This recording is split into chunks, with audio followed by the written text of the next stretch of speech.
Burgle Brothers, Crossbows and Catapults, and Kris Darby from the Staying In podcast. This is We're Not Wizards.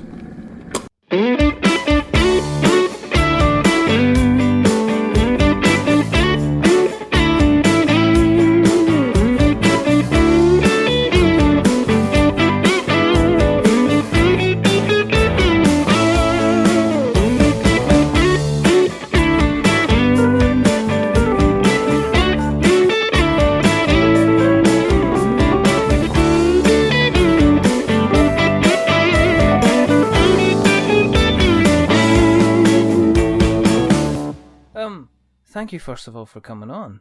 My absolute pleasure. I love what you've done with the place. It's really nice. Pete waxed lyrical about what you've done with the room, and yeah, the rug. It really ties the room together. I kind of. I've also got the. Well, I don't know if you've had a close look at the painting on the wall. Is actually something I've done myself. Yes, it is the. It is the bridges. It is the bridges over the River Forth in. That's gorgeous. In Fife. Well, thank you very much. I do try my best. Obviously, it's offset by the lovely little picture of Obi-Wan Kenobi here. Which I tell you what, let's just take this into the virtual world, and I'm going to take a photograph of the setup just now.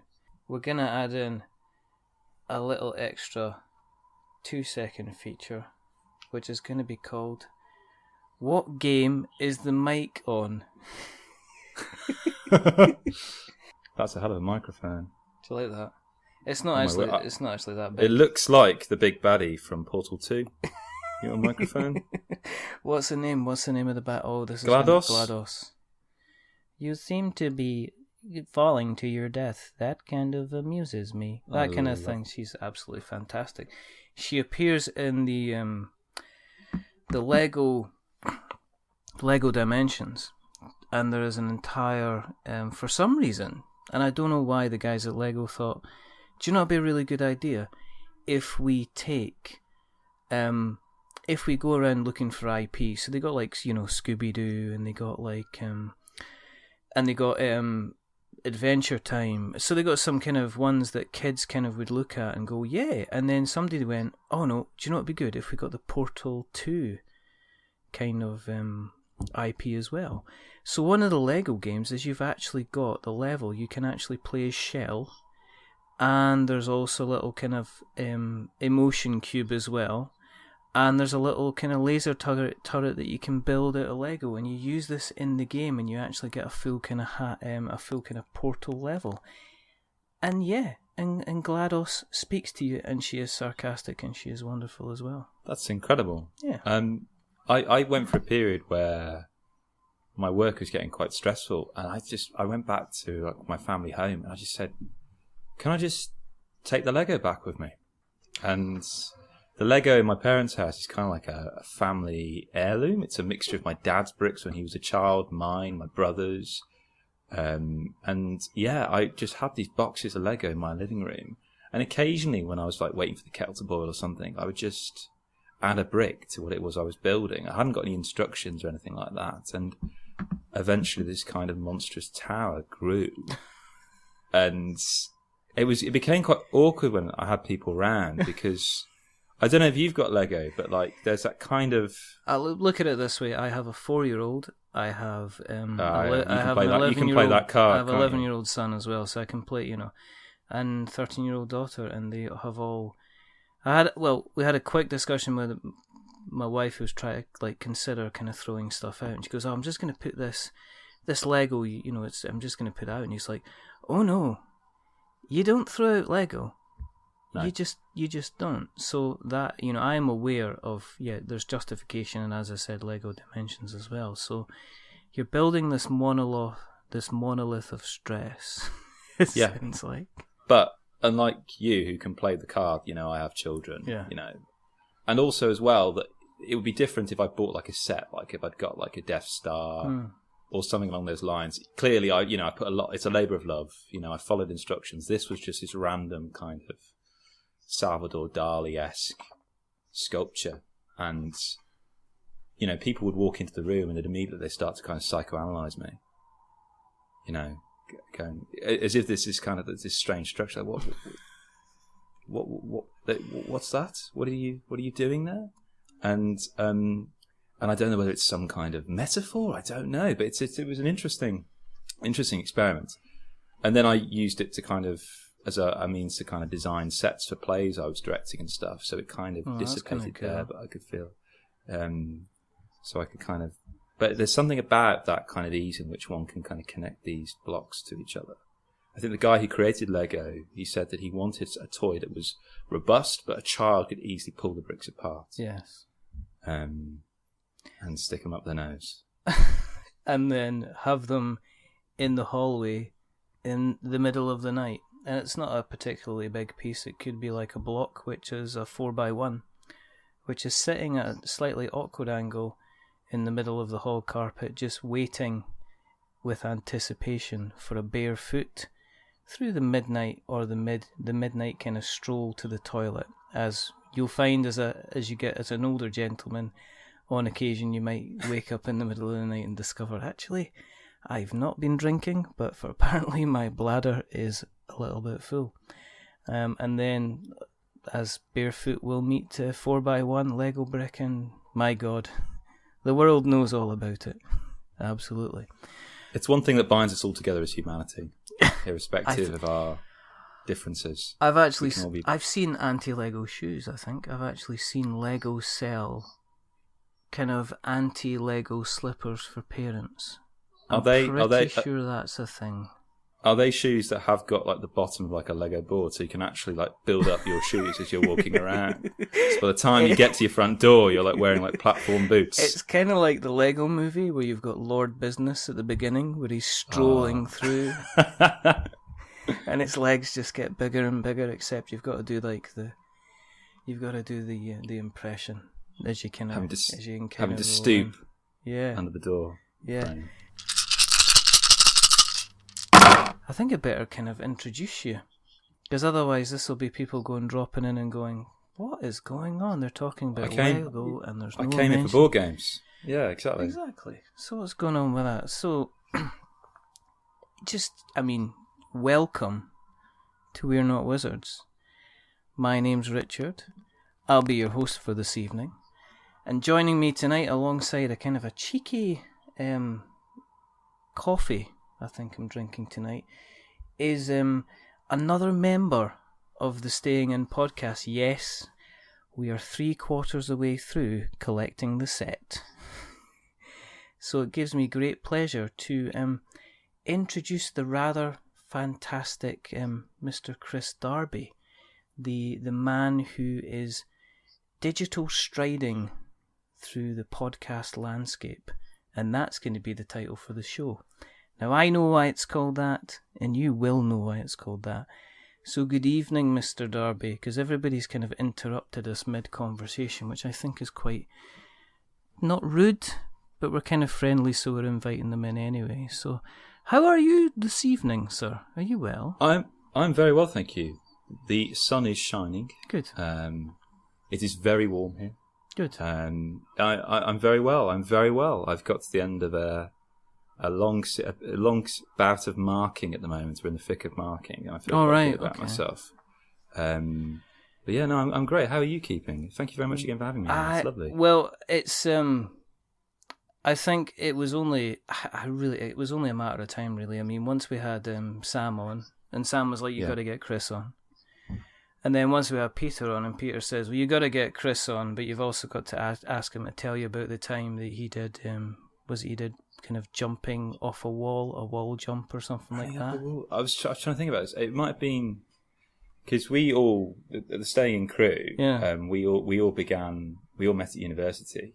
Apart from Sam, who I'd met a couple of years before university, I've known Sam, since about 2002, 2003, and I think we all studied drama at university, and I think it was just one of those drama games where we had to just, for whatever reason, run around a room. I think Pete slightly exaggerates it. He makes it sound like I was some kind of Mirror's Edge, Assassin's Creed kind of just parkour genius. Completely just off my rocker on sugar or something like that. Kind of like everybody else walks through the door and you somersault and land like a Marvel character, 3-pointing it through a window kind of thing. Well, Sam used to tell everyone that I used to wake up exactly how American Dad wakes up. Just immediately just bolt upright Straight out of up, bed. Almost like Nosferatu, kind of sitting about the grave. Oh. Just ping out of bed. Is it bright enough for Darby? Is he going to be showing up? Yeah, I mean, oh gosh, but no, yeah. So I was quite energetic. Yeah, I am a morning person. Are you a morning person, Richard? I have to be a morning person through choice. Well, not through choice, through kind of association with having children running about. And my son, my youngest, my 4-year-old, is very much... you say, oh, he's a little ray of sunshine. But he is the boy that will run through at 5:45 in the morning on a Sunday, because he never runs through on a 5:45 on a Monday, and says, hello, kind of thing. He's really, so by association... You can't really turn round to a little cherubic 4-year-old and go away, kind of thing. So you've got to kind of be... Well, not anymore, anyway. No, I kind of... I think what we do is we say, right, we'll be through in 5 minutes if you just go and do anything apart from standing there grinning at me, please. But he's kind of got a tablet, which I don't know is a good thing or a bad thing as a parent in the digital age. What, an electronic one? Yeah. And it's kind of like one of these things where we've kind of got him past the point where he wants it all the time. He's quite happy to... we were just back from Spain, which is going to make lovely. Mallorca, which I kind of always thought, I'm never going to go on one of those package holidays because I didn't know what it was like and is it going to be like the 1980s? And it was fantastic. I had a really, really good time. The weather was fantastic. I spent a lot of time in the pool. I got a massive bruise by trying archery. I have no idea for some reason... Were you stood at the right end? Do you know what it was? My arm, when I overextend it, kind of tilts. My elbow tilts 90 degrees, kind of like the wrong way. So the bowstring wrapped itself against the kind of the inside of my elbow, and I ended up. I'm just drawing out the kind of geometry of your arm there, Richard. It kind of tilts at 90 degrees outwards. At the wrong. I can Okay, look. Right. Okay. I don't know if this needs a. Basically, if you extend your arm out, kind of like 90 degrees from your body. Yeah. And naturally, the kind of the flow of your elbow. I'm actually doing it now. Yeah. Right. The flow of your elbow. If you look down your arm. Yeah. Basically your veins should be facing the front. Yeah.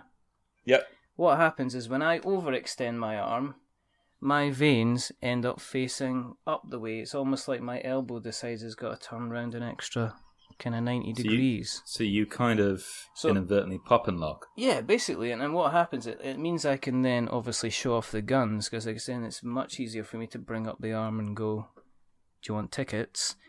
Yeah. But what it means is when you come to an archery situation, yeah, when you're pulling... Which often happens to you, I imagine. It's Scotland, sometimes man's got to hunt. Yeah. When you pull back the bow and release, unfortunately, I was ready the first couple of times and it pinged a bit and I went, this isn't right. But the third time, I really let rip and this thing kind of ripped all the way down my arm. And, yeah. And I ended up with a bruise, which was about 3 or 4 inches long. But a great anecdote for the podcast. It's not. I used to work with one of my old jobs. So I used to work as a PE teacher in a school. Oh my goodness! And for 2 years, it was a summer school with kids all over the world would come to this school I would work at, and basically, my job involved me learning the rules for a sport. About half an hour I had to teach it. So I was a volleyball coach, basketball coach, badminton coach, all these things. I wasn't a coach for archery, thankfully. You're a professional blagger. Is that what you're trying to say? Well, yeah, I mean, kind of, yeah. I mean, it was an extraordinary place to work, but they came and did a promotional video for the school, and they wanted some students, but they didn't have any at hand. So I had to I looked a little younger back then, so I had to pretend to be one of the students there, and they wanted a shot of me doing the archery. Oh my goodness! And I'm not that good at archery. I'm all right, but it was one of those golden moments where the camera was rolling.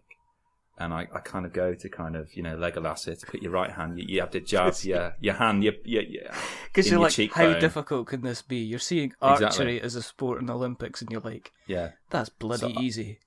So I was channeling Legolas, Hawkeye, Kevin Costner, Robin Hood, Prince of Thieves, and I got a bullseye straight away, and they got it on camera. And you can find it on YouTube somewhere. I think you have to find this. You have to find this so we can put it in the show notes. I will do, definitely. But yeah, it was one of those golden moments, really. Like one of those freak kind of chance kind of situations. It was a great job. It was a great job. It was. I had to. Oh God, it was terrible. Like we do trips to like any city in England that had a cathedral in it. We'd take the kids to it. And all cities have cathedrals in. I don't know what's going on about there. It's a defining, isn't it? Like a defining thing. It's kind of the defining thing, actually. But it was terrible. Like I'd go on Wikipedia because I'd have to be given like a tour around the city, and I have to go on Wikipedia to kind of learn all the facts about this place. Or if we were lucky, we'd get there and we'd find another walking group, and we'd secretly piggyback on theirs, and I would just repeat what they'd said to the kids. But they got to the point where the kids weren't interested, so we just start kind of making stuff up about what was going on. Like, oh yeah, we were in Oxford. You go, oh yeah. Bob was educated there. Like, oh really? Yeah, pointing to one of the colleges in Oxford. Or there was one teacher we had there who his kids were really obedient. Like, they would stick with him constantly. They wouldn't just wander off and try it on. We're like, why? How's that possible? And basically, he told them, these kids that had travelled abroad, some of them from the ages of like 9 up until 18, he told them that the English squirrel was the most vicious creature. And if you look at it the wrong way, it will just like tear your face. And these kids were just petrified. I'm getting this kind of Monty Python and the Holy Grail kind of scenario. Yeah, that's no ordinary rabbit. I don't know if it's very good pedagogy, but it really worked. Really worked. You could just imagine that even if like one came running towards you, if the guy's like, "What are you having for snacks, Dan?" Well, Dad said I need to be healthy, so he got me a bag of monkey nuts. Or like it was like the Great British Bake Off squirrel. Terrifying. Running towards you as you're like opening up these monkey nuts, this thing screaming at you, wanting to get some of your healthy snack. Have you ever had that? Where like, oh gosh, I remember when I was a kid, I remember being sat on a beach. And we'll get to the ball games in a bit. But I was having a jam sandwich as a baby, and a seagull came down and took it out of my hands. And I've kind of felt there's this kind of debt that needs to be settled. I don't know how I'm going to settle it someday. But I just feel it there, this kind of Count of Monte Cristo-esque kind of revenge plot that one day I need to act on. Is there a possibility? There's 2 ways you can do this. You could go take a trip up to Scotland, and you could go to a place called Anstruther, which apparently has the best fish and chips in the whole of the UK, because the fish and chip shop keeps telling everybody that that's the case, and they're very, very nice, which is good. But generally what you do have is you've obviously got the tourists who are very, very clean, to the point of actually cleaning the bench they were actually sitting on before they get on their motorcycle and head up towards the Highlands.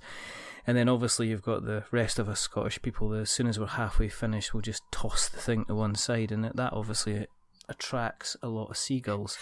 In a dance as old as time. Could it be the situation that you could lay a trap for these things and wait until a seagull has a mouthful of chips, run over to that seagull, grab it, and just grab that handful of chips out of his beak and go, "Aha!" and just, would that... Or I could shoot the chips out of his mouth with my bow and arrow skills. I kind of feel, actually, you made me realise, actually, speaking, I'm assuming this is a seaside town you're talking about in Scotland. Yeah, it is, yeah. Forgive my ignorance of the Scottish geography. It's a beautiful country, and I need to get back there. But I went to uni in a seaside town, Aberystwyth. Oh, yeah. And I think I kind of may have got my own back, because one of the Chinese restaurants there got shut down because they were serving up seagull. So maybe really? I must have parted. Yeah. So do you reckon you ate potentially seagull? I must have done, really. Does it taste like chicken? Pretty much everything does. Apparently. I mean, I've eaten some chicken that doesn't taste like chicken, so I kind of don't know anymore. I know, it's just, I mean, is there various... I don't know. Have you ever had crocodile? That's really weird. I've heard it's like salty chicken. It's a bit like chicken and fish. It's kind of got it's got a strange kind of texture to it. Very pleasant though. I'll happily have it again. Yeah. I mean, it's not often farmed around here though in Liverpool, so we don't really. There's no like crocodile scash that I can just sample. I can't do a Liverpudlian. I could probably try a Liverpudlian accent. You go, oh look, there's a croc going down the Maisie. It's the best word, actually, ironically, to get into the Scouse accent is chicken. Chicken. I want some fried chicken. It's gorgeous because you've kind of got, and I've lived here for about 4 years nearly, and they are the most friendliest people, and it's just a gorgeous place to live, so welcoming and friendly. And I really like the accent. I mean, I can't talk. I come from Birmingham originally, and I see you've worked hard to try and slightly. No, it's never been conscious. It's just like sometimes it comes out if I'm talking to my nan. Yeah. I go, well, Brummie. I've got some students that are from Birmingham, and when I'm talking to them, they'll suddenly go, oh, you sound really Brummie then. It kind of creeps out. I've never consciously tried to mask my accent. No. But I kind of, yeah, I think accents are really funny things. I just love that idea that you can kind of walk from Land's End all the way up to John O'Groats, and the accents just gradually, kind of organically, kind of just change, morph into each other. And it's not like, you're talking America, and you're talking about distances of hundreds of miles before accents really, really change. And then you come across to like the UK, which is 600 miles long, and you've got a massive change in accent between Aberdeen and Fife, and that's like 100-mile difference. It's such a massive difference. There was a guy from Liverpool on the holiday, and he was kind of like really stocky boy, friendly as you come, kind of walked about wearing the vest, like cheery chappy. Everything he said just sounded like he was having the best time of his life. And then we also I got talking, because I have no issue just going up to people and just chit chat, time of day. I hate seeing people when you've got like maybe 50, 100 people around the pool, and I recognise some people are there for peace and quiet, but you're bringing your kids, so if you're expecting to get peace and quiet, what are you doing? But you have idle chit-chat with some people, and I was speaking to a couple from Birmingham, just asking them how their holiday going, and they said it was fantastic. They'd saved up for a long time, and it was one of the best holidays that they'd had, and they were so glad they'd come along. But because they'd done it in a Birmingham accent, it kind of came across like it was the saddest thing that had ever happened to them. It's all right. It's all right. It's fantastic. We've been saving up for years. It's, I don't know, what do you think, Doreen? Yeah, we've been saving up for years. And it was just like, oh my goodness. And I felt sorry for them, but they were having a fantastic time. Liverpool boy was just a cheeky chappy. He was the guy that wasn't afraid to just walk up to the locals and go, all right, man, what about this? Here, can you go here? Can you get us some chips?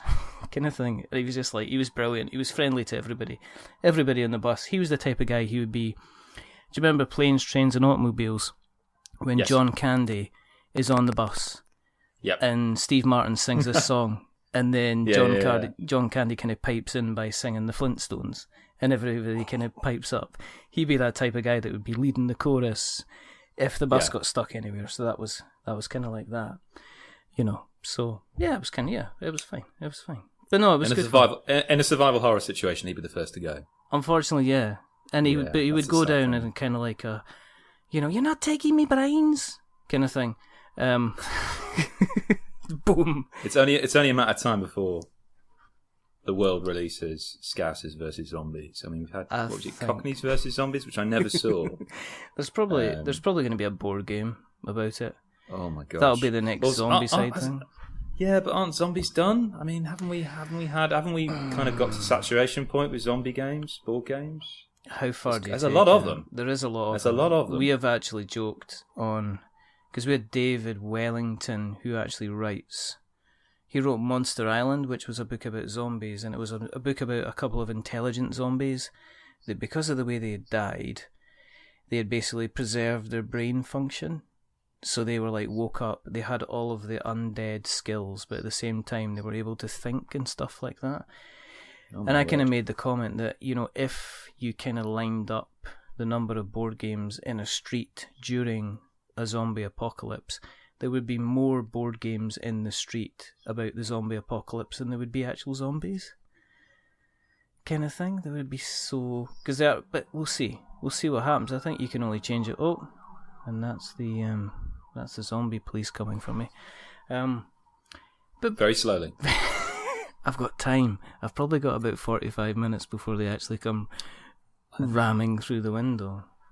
So it's interesting. Oh, sorry. It's interesting because I've actually done research. I've published on zombies myself, but kind of looking at it in relation to games. All right, okay. But not board games. Mm-hmm. Kind of gamification and augmented reality apps. There's a great fitness app. I don't know if you've heard of it, called Zombies Run. Yes.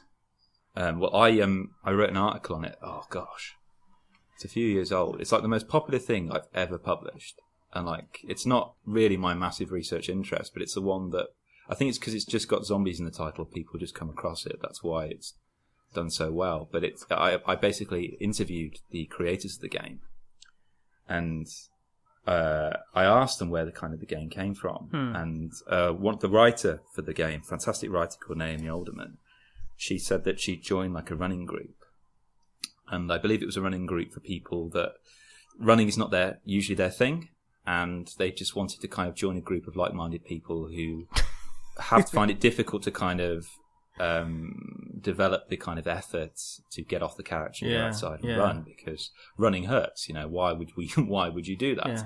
Yeah. And she was sat there with a group of people. She stood there with a group of people, and the kind of trainer said, "So, why are you guys here?" And one person said, "Oh, I want to get fit." The other one's like, "Oh, I want to lose weight." And then one person piped up and said, "I want to outrun the zombie hordes." And this became a kind of a running joke with them as they were running. And that kind of planted a seed for her of this idea of what if we could combine the two for a game. And she developed this game. And it's this fantastic app, which is an app you have on your phone. I think you can still get the free version of it. You probably can, yeah. Basically, it is structured like an actual run. So it's like interval training. Peaks and troughs of sprinting and stamina building. But it's got this narrative behind it. And you get to a point, because I run, and I don't listen to music. I listen to podcasts when I run, such as yourself. And I don't need a beat to get me running. What I need is to be swept up with a conversation. And what Zombies Run does very well is it gives you a narrative to care about. And there'll be moments in it, because it's hooked up to your phone and GPS. It'll say, okay, there's a zombie. It's about 100 meters behind you, and it's closing fast, and you have to pick up your pace. And it will tell you how far it is behind you. So if you slow, it will get you. Oh my goodness. And it's a unique experience. And yeah, I basically wrote this article about interviewing the developers and my own experience of running around the village where I grew up when I went to stay there over Christmas, and all the mad things the game makes you do, because you haven't got time to think rationally, because you're too busy trying to surmount the effort to kind of run. So you do random things. Like there was one point where I saw someone in the distance, and instinctively I ducked behind a gravestone, and I hadn't even thought about it, and straight away you just get swept up in the narrative and you forget you're exercising. But also in the article I talk about where zombies come from, and for many people it's because of the war on terror in particular that has kind of led to this kind of trickling in of zombie narratives, the kind of end of the world kind of scenarios in which one has to kind of confront a shadow of themselves from a previous era, really. But in board games, there's this sense that there's this kind of power that you can kind of, you have that ability to flick them off the table. You can literally just lean in and flick a zombie off the table.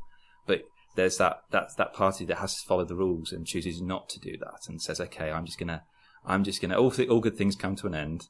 I've not played Dead of Winter, but there's that kind of scenario where the kind of the hordes are kind of all standing around you, and you have to make those kind of difficult choices. But I've had discussions with John Gilmore about Dead of Winter, because he's been on the show, and one of the things that we discussed kind of off camera was that off camera, like we're doing like some kind of TV interview. It was a strong and stable podcast. No, but he basically, I said to him, well, there's people developing kind of scenarios where they're taking the zombies out of things and they're putting wolves in instead. Because the thing about Dead of Winter is it's not necessarily about the terror and the fear of the zombie population. It's the terror and the fear of knowing that you have to go out there, get stuff to survive, and then at the end of it you potentially have somebody that is going to turn around and say, well, I've not put in enough food, therefore you fail the task. They're kind of actively going against you, kind of thing. And it's a hard enough game as it is, but it's worth playing even if you're a bit tired of the kind of the zombie genre. Yeah. I think things like Zombicide have got a good thing going, because what they're looking at doing now is it's almost like they've got the building blocks. They're kind of like Minecraft with skins. You've got the building blocks there, and you've got some really, really good base games. And what they've done with the various versions of I think it's like Black Flag. Is it Black Plague, Black Flag? There's ones based in hospitals. There's one, but there's got different kind of themes. They've managed to kind of do a lot of reskinning, make some changes to the rules, and they're basically allowed to throw out kind of like whole different piles of kind of genres for the zombie thing, kind of going straight on.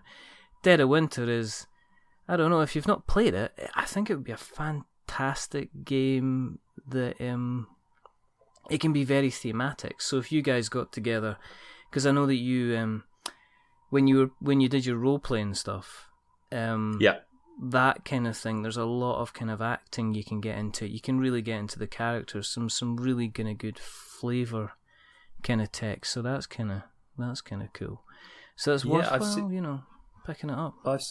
I've seen a few playthroughs of it, and I'm intrigued by it because Sam and I are currently looking for our next big, like, long-term game. We've just finished Pandemic Legacy Season 1. Right. How'd you get on with that? Because I've been following on and off. I guess we should, Sam is also a member of the Staying In podcast, so, and you've been talking on and off about Pandemic Legacy for, was it about maybe, is it 14 months? Yeah, it's about that. Yeah. We started it the day before my 30th birthday. Right. I'm 32 this year. Wow. So we started it quite a while ago. It's been a bit of a labour of love. Initially we started it off as a foursome, but then it just became quite difficult for the four players to kind of get together, so it just became both Sam and I, really. And it's not often that we're able to get together, just the two of us. I mean, he doesn't live that far away, but just our kind of shift. It's just one of these things, isn't it? Yeah. Exactly. And that's the thing about a legacy game. And the thing is, I'm a very patient gamer. And same with like box sets and things and series. I like my content kind of meted out to me. So and what it's quite good is I've heard other people's experiences of Pandemic Legacy. So Pandemic Legacy, I imagine your body listeners will know what it is, but it's basically it's a game of pandemic on steroids, which is basically you have to cure the world's diseases, but it's a legacy version of the game. So basically, every time you play the game remembers what you did last. You're playing a year in the life of the planet Earth, trying to fight off infections, making choices, that will affect other choices later on and outcomes and things. And every person's game in the world is completely different. And it's kind of a one-play kind of scenario. You've got a maximum, I think, of about, well, you get 2 attempts at each month, so roughly, I think, 24 plays. So we've got our money's worth for it completely. But we did very well. We did the last 2 months in one go.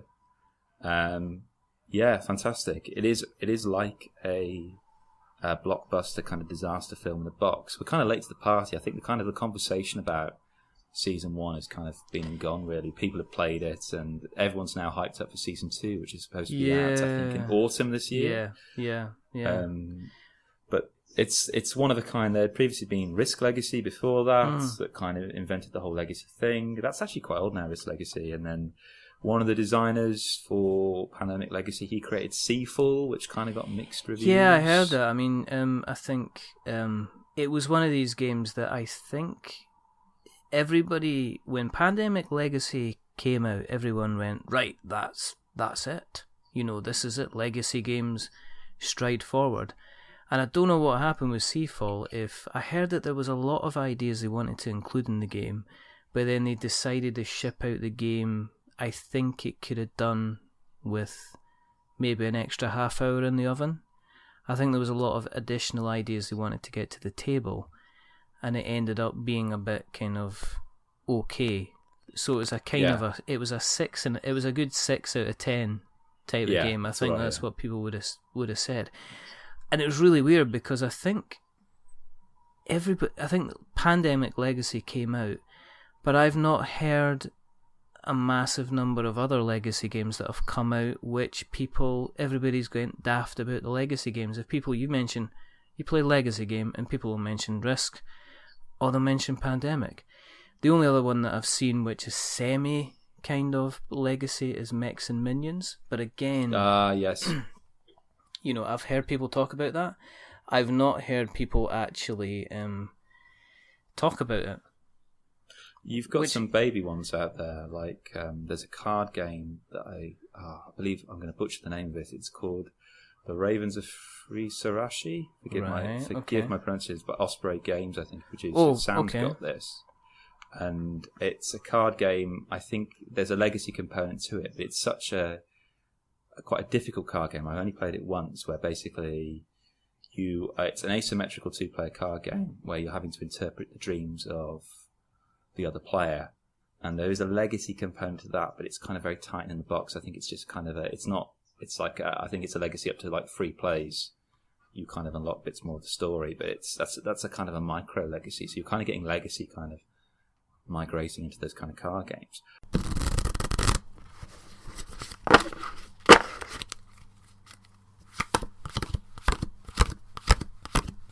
But there's a legacy game I'm really excited about that nobody is talking about. It was rumoured in December last year. Have you heard of Burgle Brothers, Richard? I have heard of Burgle Brothers because I've heard the box that it comes in is apparently the shape of a tower. Yeah, and it's also a tower heist. I'd watched playthroughs and unboxings of it. So when I actually bought the game, which you can only order from America because it's an independent designer, Tim Fowler's, and it's so independent that when I emailed asking for an update on my order, you know, he emailed himself. But because basically it is like Tetris putting all the pieces back. I've got it down to an art form now, but it's a great game. Honestly, it's one of my favourites. Like my partner, who I play games with, it's her favourite game. I actually keep it in her flat because there'll be sometimes she'll be like, oh, let's just play it. I just really want to play it. And basically, you know, like Forbidden Desert or Forbidden Island, another Matt Leacock game where you've kind of got that grid of tiles. You kind of get the board up and you've got the tiles face down. So it's a random kind of level you've built. Yeah. Well, picture 3 sets of those. And there are bits. I'm looking at something on Etsy, which I've just done a quick search. Oh, the tower. Which is just the tower, and it's like... Yeah, that's an optional extra. I keep umming and ahhing about buying that. But basically, imagine... £50. Yeah, that's the umming and ahhing. And so basically, imagine you've got this grid, I think it's about 4x4 or 5x5 of these little small squares face down. And in between some of them, you've got these like wooden sticks which represent walls. Because you're basically looking at a floor plan of 3 floors. Oh my goodness. And the aim of the game is you are a team of high-profile thieves. Each one of you got your own skills. You come in from the ground floor. You have to sneak around the floor, find the safe, crack it, then find the stairs to take you up to the next floor until eventually you work your way up to the roof and escape. And it's a cooperative game, so you're working together as a team. But on each floor is a security guard, and there are cards which determine where they are and where they're going to. And they have, on each floor, there is a number of moves that they can do to move in that direction. And it obviously increases with each floor you get up to increase the difficulty. Yeah. So you know where they're heading to, but you don't know where they're going to go to next once they've got there until you flip the card over. And you have to make sure you're not seen. So it's kind of Metal Gear Solid. You're kind of having to sneak around them whilst flipping over tiles, not knowing what rooms you're going to go into, whether it will be something that's going to set off an alarm. It's a laser trap, okay, that's going to use two actions to get there. Oh, it's a motion sensor. I have to stop here and then I go here because if I move through that, I will trigger an alarm. And the security guard will not carry on where they're going. They will come to the alarm to see what's going on. And then you'll open the safe and you're like, oh, what's in here? Oh, great. I got a stethoscope that will help me crack the safe on the next floor. But I've also got a chihuahua that will happily just run off from me. And I have to go and get it. So it's Sam's slogan for it is you don't know what you're robbing until you're robbing it. It is one of my favourite games. I literally just went into Google and I wanted a heist board game. I was like, is there such thing as a heist board game? Yeah. The closest I got to, there was an old Cluedo game, which is a really good hidden movement game, I think, from the 80s, which is quite rare now, quite tricky to track down. That was the kind of closest, but this popped up. It just delivers. But I've played so many games of it. They've actually created an app online where it'll generate the floors for you as well, so you can generate different wall configurations. It's absolutely fantastic. There's tons of replayability, but there's a rumour going around, and he actually confirmed it on Twitter in December last year. He's making a legacy version of it, and I literally have no idea what it's going to be like. How's you going to do that? Is that going to be like these? This is going to be stickers on the board, and you're going to have a security camera that you've triggered that is now active, or? I have literally no idea, because bearing in mind, I imagine it could be something along the lines of kind of like what Memoir 44 did, where you had the kind of campaign book, and if you wanted to, you could kind of stitch all together all the different missions into one larger campaign. Yeah. I imagine it might be something like that. I'd hate to, because it was about £30 to buy it, and I can't remember what the postage and packaging is. I'm currently checking what the postage and packaging is. honestly, it is fantastic. Honestly. You can play it with 2 players, it's 2 to 4 players, or you can play it by yourself if you want to. You can play it solitaire if you want to. It's absolutely fantastic. And it's kind of like the next level up from like Forbidden Desert. And it's just, and you literally don't know what, you can either choose, it's got great little mechanics in it. So for example, say if I'm on the 3rd floor, now one of the actions is I can choose to use up an action to flip over the next tile and see what the room it is I'm going into, or I can say, okay, I don't care, I'm going to use an action to just flip and run into that room and just take what's there. And there's 2 tiles randomly there where you'll flip it open, and it basically is, it's like a kind of foyer area, and you fall through the floor. So you'll just fall through to the floor below, a bit like Betrayal. Yeah, sometimes Betrayal, House on Haunted Hill, or there'll be another one which is a secret door, which will allow you to go through walls if it's next to a wall, or there'll be a service duct, and if you find the other service duct in the building, you can use it like John McClane to kind of use that to connect. Do you get a dirty vest? Oh well, you don't get a dirty vest, but you get the acrobat, which is one of the characters, and bearing in mind all these characters, you can flip them over to play the advanced role, which I've not done yet. And so there's tons of stuff I've not even done with this game yet, and it is my most played game. And it's one of those games that not many people I know actually own it. I don't know any of my friends who own this game. It's one of those games that all people I know who love it, they have it, they love it to pieces. But it's not one of those games you will find on people's shelves, really, because it's going to be one of those ones that I think once it gets legacy, it will probably get to kind of cult status. Because I think out of all the games he's done, this is the designer who did Paperback. Yeah. He's got Hardback that's out as well. He's got Fugitive as well, or something like that, isn't it? Yeah, same art style. So the art style is kind of Hanna-Barbera kind of 60s kind of art it's kind of single colours on the characters and stuff like that. It does look really, really, really nice. It's gorgeous. Are you got these wooden pieces as well? Are you getting your revenge on what I did to Peter? Because I spent the entire podcast basically saying, Peter, you got to buy this. Peter, you've got to put that. And I think he ended up with a wish list. Oh gosh, Peter's terrible. Like, we had this conversation today because Peter, who's a colleague on my show, who I love like a brother, but he is one of the smartest idiots I've ever met. He's obsessed with everything. There's nothing that he kind of takes lightly to. He's either completely obsessed with it, or he doesn't have an interest at all. Peter. And it's kind of frustrating because he kind of sucks you into this kind of interest. So he's convinced me to play Star Realms. I am now hooked on Star Realms. This card game. I've bought the card game. I've not played it. I've had it for a week. I've got the card game. This morning I bought the multiplayer version of it. The online campaign stuff. So I am Star Realms up. And I haven't got the heart to tell him this because I know he'll just want to play me constantly. But he's just obsessed with these kind of things. And I hate the fact that I'm equally obsessed by it as well. And this kind of game transfer where you start to dream these kind of games. And God, he's talking about X-Wings and all this jazz. And I've been round to his house. His house is crammed. My fault. That was completely my fault. I know, but be fair, that epic X-Wing game you came up with, that sounds incredible.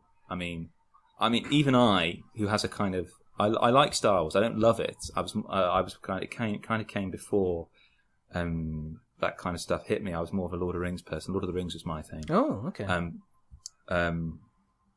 And incidentally, if you want to play a good two-player game that is very hard to get a hold of, Lord of the Rings Confrontation I can recommend. Really? By Reiner Knizia. It's a two-player game. It's very hard to get a hold of. I wanted to buy a copy of it for my brother for his birthday, but oh my gosh, they sell like hotcakes online second-hand. Because I've got the deluxe version. My dear friend Daniel bought it for me, who, by the way, he says he's sorry he can't be on the show. He's washing his hair. But Dan does say he's a big fan of the show, and he really thinks that Colin's doing a terrific job. That's what he says. But Dan bought me this game on a whim because a mutual friend of ours, Duncan from Osprey. Oh yeah, Duncan Malloy, who's amazing. Duncan Malloy. He's fantastic. Lovely chap. One of the people who got me into board games, Duncan, who I met on Dan's Stag Do. Yeah. He recommended it to Dan, and Dan bought it for me. And basically, it's a two-player game where, funny enough, the board is kind of twisted, so you have the corner facing you. One person's got Mordor, the other's got the Shire, and you've got these characters that each have certain abilities, and they're on these kind of raised kind of stands, and they're facing you, and the enemy can't see which characters and which areas. So it's kind of a bit like this kind of chess, but you don't know who the person is until you enter their area and they turn around and they can see who you are and you can see who they are. And then it's a case of playing cards, kind of Fury of Dracula style, to kind of see, whether you've beaten them or not. And it's this great kind of tactical game in a box, but it's so beautifully thematic. Little things like if Gandalf gets killed, he automatically, you can play a card and bring him back, but he spawns in is he white? In Fangorn. Oh, right, okay. Yeah, so it's lovely little things thematically that are in there, but that's a great little two-player game by Reiner Knizia, who's one of those designers that's kind of pretty solid in terms of the games he makes.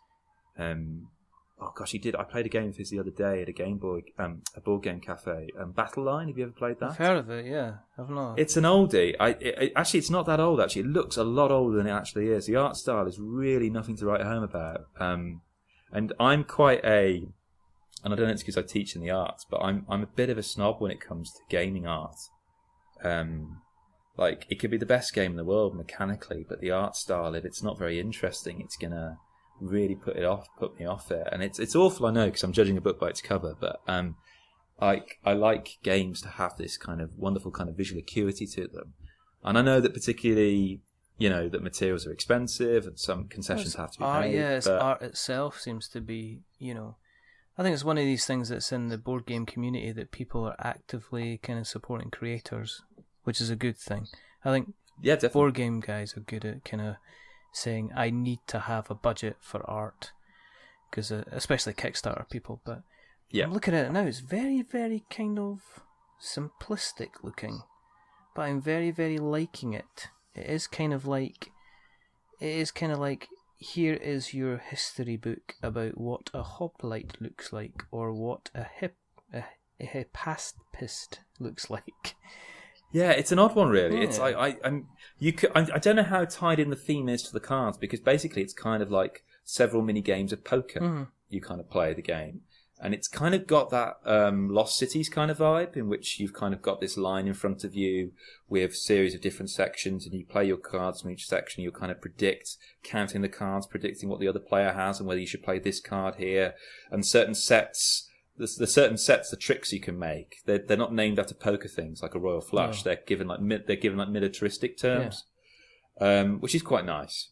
But again, I don't really know much about military history, so maybe the theme just doesn't work with me. But that was quite an interesting kind of 2-player game. But it's the current obsession for 2 players in my local board game cafe. So they kind of highly recommended that. But that's the thing that Knizia does very well. He has these kind of very kind of robust mechanics. And you can put 2 Knizia games side by side, and looking at them, you think, oh, they just look so different. But it's when you get down to the kind of meat and bones of them that you start to kind of see that actually, gosh, yeah, there's this kind of trademark. Yeah. It's like those particular engineers in or car manufacturers. You know, they put their little trademark on the engine, so you know it's theirs. Yeah, exactly. And you kind of see that in a Knizia game. I mean, this guy made.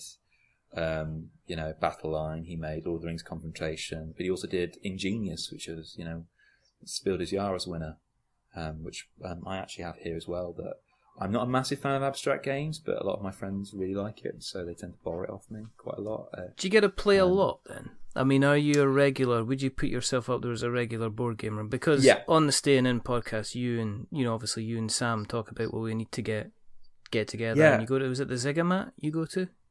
Oh, we go to the Ziggurat. We haven't been together for a while. Yeah. Our new kind of place is a fantastic board game cafe, literally down the road from where I live, which is called Sugar and Dice. All right, okay. And we're going to get them on the show, I think, at some point, because they're just 2 very, very interesting people, and they've created this lovely kind of atmosphere there, and they've got some fantastic games. But they're just equally passionate and plugged into the hobby, and that becomes really infectious. I think we're still a bit in the honeymoon period of board games. Like, we've been into it hard with the hobby about, nearly 2 years now.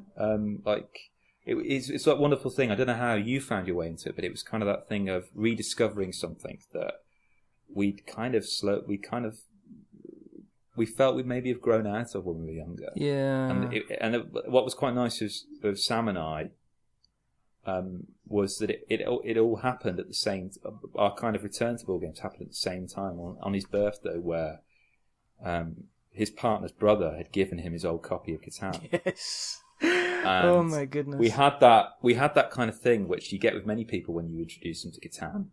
And I haven't played Catan in ages, admittedly. Which is, you describe the game to them, and they just give you this look of, okay. When I think of board games, I think of, the capitalism of Monopoly. I think of backstabbing Cluedo, who did it. This is trading sheep for wheat. And this is, somebody saying, I'll give you 3 sheep for 1 wheat. And you say, you're having a laugh, I'll do it for 2 clay or 2 bricks. And somehow I won the game. And I don't know how. I became some kind of stone master. Oh. But anyway, because we'd been massively interested in video games for a number of years, and there was something about switching from the digital to the analog that we quite liked, and a lot of people we know are doing this. There are lots of people in the video game community that are now tweeting and writing more and more about board games, and there's something very interesting about this kind of sense of return to the artisanal craft of gaming. But is it not a time thing? And I kind of floated around in the video game circles for a while. I used to write kind of reviews, and what I was aware that if you want somebody to review a video game, if I said to you, right, okay, I have played Love Letter. How long have you played it? I played Love Letter for 3 hours. What do you think of it? It's really, really good fun. I really liked it. It was very, very easy to pick it up, and I had a really good, really, really good time. I loved the artwork. You'd be able, in 3 hours' time, you'd be able to give a really kind of decent review of something like Love Letter. If I said, okay, I've been playing, Assassin's Creed Syndicate or something like that, and I said, I've been playing that for 3 hours, people, and you said, I'm going to give you a review of the game, they would just like go, I think video games take an awful lot of more time commitment than a lot of people will let on before you can really, really say, I have not a worthwhile opinion, but an opinion I can potentially defend, I guess. I can potentially kind of give evidence as to why I have this opinion on a particular game. Whereas a board game, I think you can play you can play a board game session 2-3 times, only take you 6 or 7 hours, and have a really, really strong opinion on what you like and what you don't like about it. And I think that's why video gamers are going, oh, I can do this not as often as basically starting at 8 o'clock at night and finishing at 1 or 2 o'clock in the morning. I think that's very attractive to a lot of people as a hobby. That's interesting because, like, on the whole, I kind of agree. But I mean, there's also, you could kind of invert that point of view by saying, okay, I can review a mobile game quite quickly, yes. But then, you know, Twilight Imperium, for example, yes. Which Pete wants to play. This is the man. This is the man who, when we were driving on our trip to Snowdon, before we'd even parked up, he was talking about us doing K2. We're completely unaware of what K2 was. And how it was slightly bigger than Mount Snowdon. I think it was interesting on your show he was talking about H.P. Lovecraft. Yeah. Oh my gosh. And again, I can feel myself spiraling down that bloody rabbit hole because Sam and I have our thing now we're doing together is Arkham Horror the card game. Yes. So we've played the tutorial mission, the first mission of that. We're going to do that again this Friday before our half marathon, which is perfect training for it. Of course. I mean, you might as well run in fear, if anything. Because I know Sam will be using the run to kind of stew over tactics for the next mission. Because he doesn't like leave the game behind. No. He kind of takes it away with him. Whereas I'm quite blasé. I will kind of just leave it behind. He was talking about that with Subterfuge. Was it Subterfuge you guys were playing on the mobile app? Yeah. I just didn't have the time to play that game. A great sounding game. Yeah. Honestly, it's brilliant. I mean, it's what you were talking about earlier, this idea, this theatricality. Yes. That the kind of the games that exist beyond the game itself and the kind of the backstabbing kind of conversations, the tactics, it's that social deduction kind of quality that board gaming can offer. You get that with a mobile platform. Yeah. In which this movement of a pixelated submarine from one base to another carries so much with it. So much time and effort has gone into that just kind of moment. And it's just exhilarating. But I was completely blasé to that because it was just hit me in one of the busiest weeks in my job. And I would just I'd be giving a lecture and I'd get like a ping in my phone pocket. And I look down to look, because I've got my phone there for the time. Yeah. And it's just like, the updates on Subterfuge. Oh, Peter's just launched his sub in this direction. Exactly. Alex has just invaded your city. What do you do, kind of thing? Well, Alex, I mean, yeah, exactly. I mean, thankfully, I was kind of off limits. I was kind of like the Switzerland of the conflict. So people kind of left me out of it. But those kind of things. And I think what that kind of lacks is what board games can give you when you've got those people in the room and you can have that face-to-face kind of, those kind of take that moments, those kind of games of chance when you roll the dice and you can look and see everyone's faces, that reaction. That's what I like about that's what I love about board games. And it's something that I think one of the reasons why people switch from video games, and I'm not saying I haven't left the video games behind me, I play video games as much, but board games are more of an obsession for me. I think one of the things is that the community of board gamers that I've encountered are less toxic than those I've encountered in video gaming. And and I don't know whether it is because there's that idea of people are more likely to be toxic online when they're hidden behind an ID and a screen and, an internet connection. You don't know who they are. They feel more liable to kind of do that. Or whether there's something about the hobby that just, Is it not something to do with acceptance? Because when you strip back a board game, now I'm going to mention a podcast called Mass Moviecide UK, who every single episode they give us a shout out because I'm good friends with one of the presenters and the other presenter is Trevor, and they have a joke that basically they question mine and Colin's ability to have any type of relationship with a lady because we play board games, kind of thing. So every week in, week out, they've now decided to do a special thing where what they do is, the beginning of the episode, they will take a dice and they will roll. Somebody sent them a D20. So at the beginning of the episode, they Facebook Live them rolling a dice. And if it goes between 1 and 10, they say nice things about us. If it goes between 11 and 20, then they say less nice things about us. But isn't board games about everybody knows we're actually sitting around moving bits of cardboard around, or generally living in a little bit of a make-believe world, or pretending we're orcs, or pretending we're rangers, or pretending we're burglars, and people are kind of liking the kind of, look, we're all doing something similar, and there's a little bit more camaraderie about it. No. It's interesting. I've actually started using board games in my teaching. So I give 2 lectures to my first years on play, and then in the ensuing tutorials where we discuss the topics in the lecture, I bring in a board game for us to play, and it's a small group. So the first time round, I brought in something very light and easy, like Suro.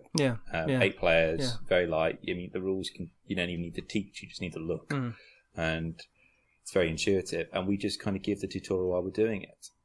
And the second one we did we played the Resistance, Avalon, which I like because of the Merlin card. And what became very interesting for them is that they suddenly realised actually doing something that is a kind of a geeky kind of hobby. And we do attract geeks. We do have geeks. I mean, I have lots of conversations with my students about, the stuff they watch, the geeky stuff that we watch and stuff. A lot of them are like, oh my word, you watch this kind of stuff as well? Yeah. And it's great. But there are some there that suddenly it twigs them actually that this is no different to what we do. This is no different to what I'm studying. Yeah. This is no different to being a play or doing any kind of performance, because play is one of those things that is at the core of who we are as human beings. Like in some of the old Greek tragedies, it was all about different kinds of play. It would be about the organised play of rules, in society and in the world, and then the kind of the capricious kind of play of the gods, where everything was chance. And the Greeks loved watching plays in which these kind of, these two forms of play would kind of interact with each other, and maybe the gods would win, and maybe they wouldn't, and it was just this kind of interesting kind of way of depicting it. And so so there's this kind of acceptance there. You're absolutely right, and it's funny actually, when I started dating my girlfriend, like board games was the last thing I mentioned, which is really interesting. It's kind of like, okay, you've known me long enough. Yeah. It's now I tell you, and I felt really stupid afterwards, because she was like, yeah, cool. Yeah. I mean, my family used to play games when we were kids growing up. We used to play cards and stuff. Yeah. And it's funny that, I think actually it's not so much. Sometimes I think, particularly, it's not just about board games, it's about geek culture in general. I think sometimes that actually we are so worried about what people may think of our hobbies that actually we are creating this kind of almost impenetrable kind of fence around ourselves. I mean, there's I've walked into a few kind of what Sam calls sweaty boys shops. Oh yeah, and it just seems quite impenetrable. The people there are kind of locked in this kind of game, and you feel very much an outsider there, and it feels very and there's this kind of equally to sometimes this sense of fear about anyone kind of saying anything about what it is they're doing. You kind of feel like you've walked into some kind of underground resistance base or something, some kind of haven, and like for me and Sam and Pete and Dan, we're kind of in the fringes of this. I'm not saying we're like, I mean, I'm not cool. I've never been cool, and I've never been down with the kids, but I think it's about knowing that, and I think that we're in this really interesting position at the moment where we're kind of caught in this hinterland betwixt and between the kind of the geek community, full on geek, and kind of not geek, and it's really an interesting place to be. Really, it's the X-Men, isn't it? It's the kind of the geek and proud kind of thing, isn't it? That's it. I'm kind of geek and proud, and I want to protect my other pure geeks, and I'm worried about kind of having lots of people enjoying my hobby because I don't want it to kind of be mainstream. I think if you look back to maybe when there was I guess, was it you would call the days before the dark times, before the Empire or something like,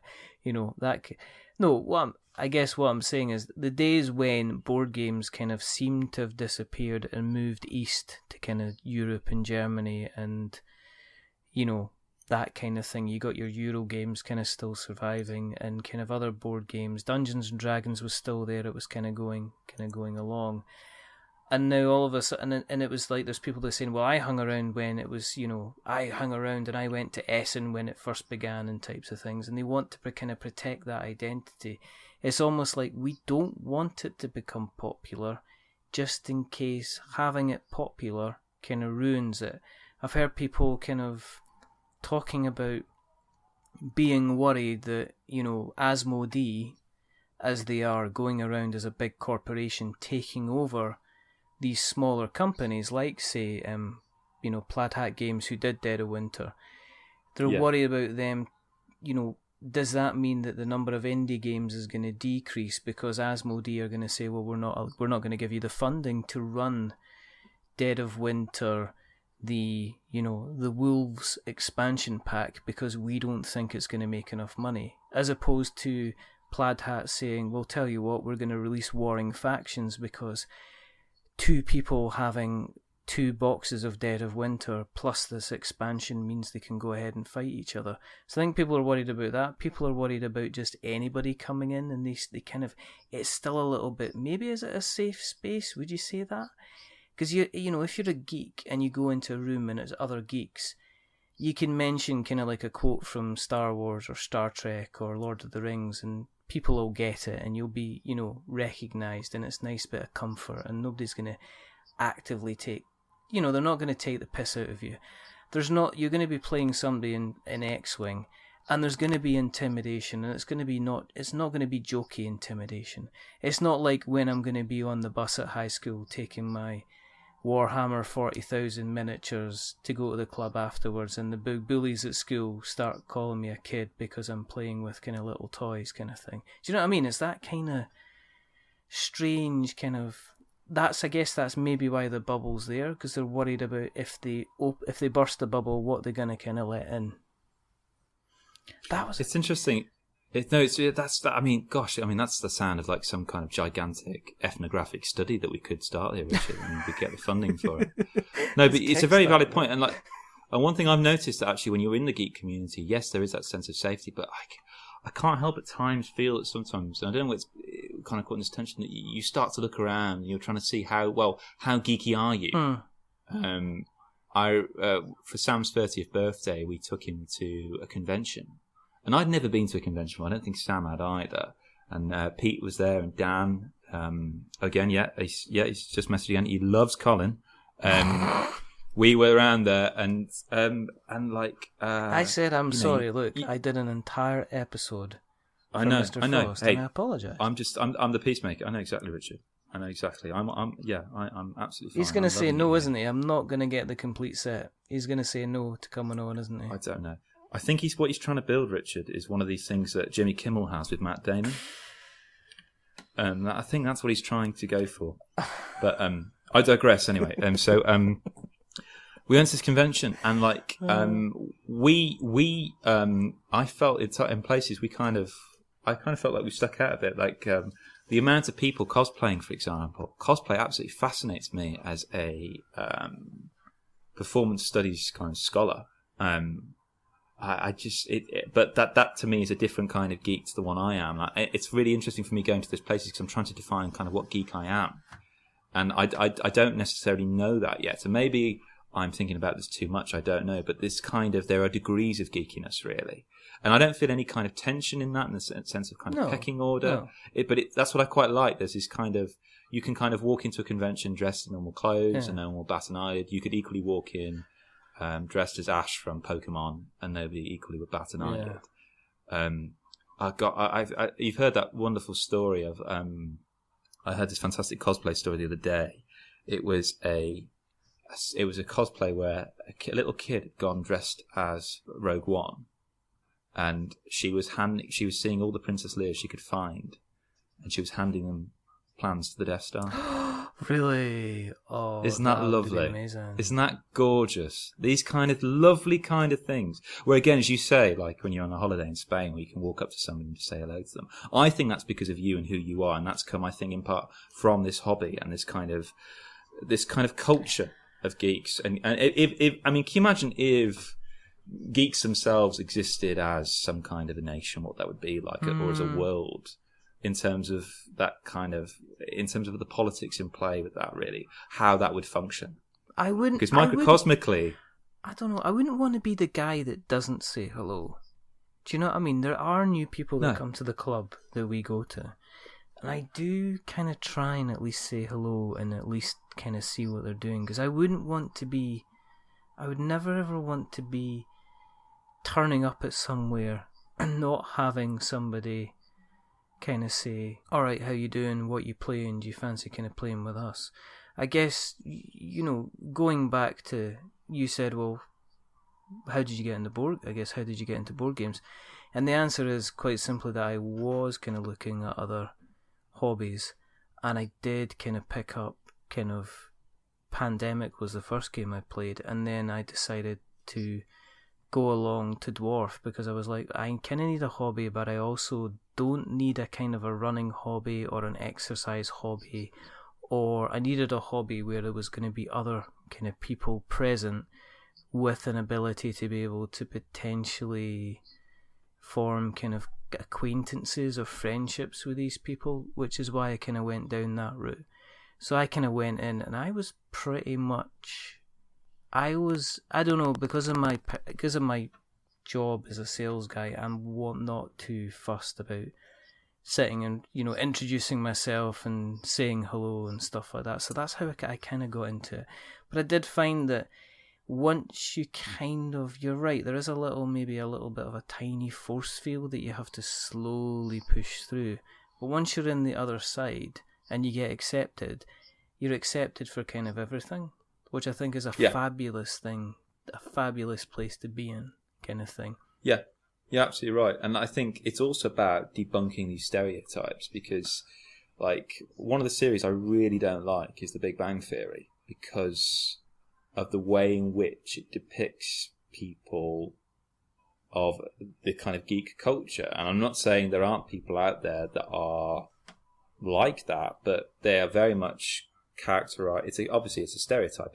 These are stock characters, and it's about, and some would argue that The Big Bang Theory and shows of that type have made geekiness cool, but there is this kind of, you know, there's these kind of jaded and kind of tried and tested kind of stereotypes of insecurities, can't talk to your preferred gender. Yeah, unless you were drunk. Yeah, unless you're drunk. There was the kind of the obvious geeky guy getting the kind of the supposed hot girl. There was the geeky guy meeting a geeky girl and them discovering they were okay, and then there was the guy that was the lecherous guy meeting a girl who was, again, you know, lovely and intelligent and everything like that, and she was good looking, but she was the intelligent, good looking one. And it was kind of, I don't know, I really liked the first couple of seasons.